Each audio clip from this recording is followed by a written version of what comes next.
అందులో ఓ ప్రశ్న అడిగారు సరదాగా, ఏమంటే ఆడవాళ్ళకి పెళ్ళైతే మంగళసూత్రం ఉంటుంది, ఇదివరకు ఉండేది లేండి, ఇప్పుడు ఉండలేదు, అది కూడా ఫ్యాషన్ కింద. ఇప్పుడు మంగళసూత్రం అంటే రోజుకో మంగళసూత్రం, ఆకుపచ్చ చీర కడితే ఆకుపచ్చ గొలుసు, ఎర్ర చీర కడితే ఎర్ర గొలుసు, తెల్ల చీర కడితే తెల్ల గొలుసు. ఎప్పుడైనా శ్రావణ మాసం వచ్చినప్పుడు మంగళవారం శుక్రవారం సెంటిమెంట్ కాబట్టి మంగళసూత్రం వేసుకుంటారు, బాగుండదని జోములేదు.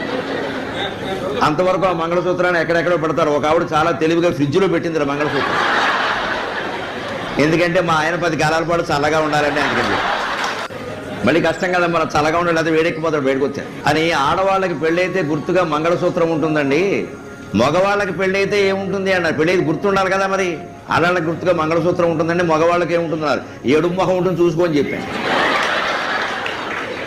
సభలో కూర్చుని ఎన్ని జోకులు వేసినా నవ్వకుండా ఏడు మొహం పెట్టుకున్నాడంటే వాడికి పెళ్ళై 10 ఏళ్ళు అయిందని అర్థం. ఇక నవ్వడు ఆ ముహూర్తం